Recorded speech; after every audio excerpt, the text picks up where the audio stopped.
Hi మామ, అందరూ ఎలా ఉన్నారు? మనం అనుకున్నట్లే 1600 కిలోమీటర్లు జర్నీ చేసి కుంభమేళకి అయితే వచ్చేసామన్నమాట. ఇక్కడ రైల్వే స్టేషన్లోనే ఇలా జనం ఉన్నారంటే ఇంకా అక్కడికి వెళ్ళాక ఎంతమంది ఉంటారో మనకి తెలియదు సరే. రైల్వే స్టేషన్లో నుంచి బయటకు వచ్చిన తర్వాత త్రివేణి సంగం దగ్గరికి అయితే మనం 6 కిలోమీటర్ వెళ్ళాలి. హైదరాబాద్ నుంచి అయితే మన నాన్న నవ్వుని వచ్చాడు. అన్న అయితే మంచి ఆటగాడు అనమాట. త్రివేణి సంగం దగ్గరికి వెళ్ళడానికి ఎలక్ట్రిక్ ఆటోలు ఉంటాయి. 6 కిలోమీటర్సే కదా అని అర్థంలే అని మేము వెళ్ళాము ముందుకి. కానీ ఎండకైతే దూల తిరిగిపోతుంది.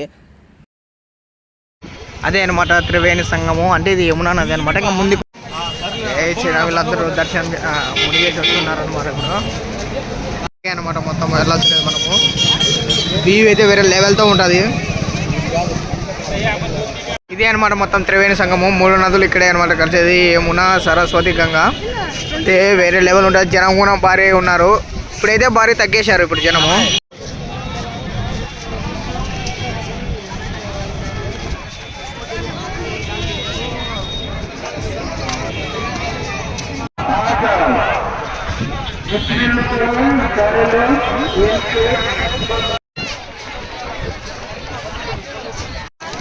మొత్తం కుంభమేళ అనమాట ఇది.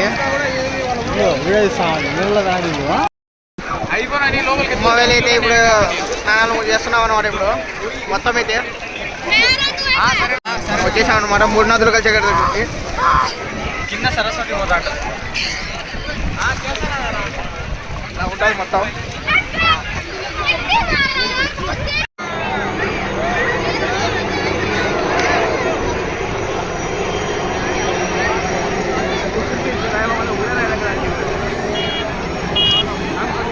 కుంభమేళ స్నానాలు చేసుకొని ఇంకా రెడీ అయ్యి వెళ్తూ ఉన్నాం. ఎండ అయితే ర్యాంప్ ఆడిచ్చేస్తుంది. ఇక్కడ మనం చూసినట్టయితే కాళికామాత అమ్మవారు వేశారు. చాలా భయంకరంగా ఉంది.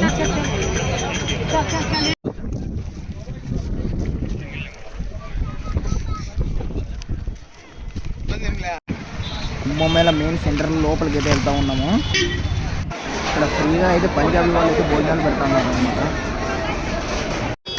రీల్స్లో చూసింటారు ముల్లబాబు అని. నిజమే, నేను నాని అనేది తాళాలు తీసుకొని కొంచెంసేపు అల్లరలా చేసుకుంటూ వెళ్ళాము. చెప్పా కదా నాని అంటే మామూలు ఉండదు.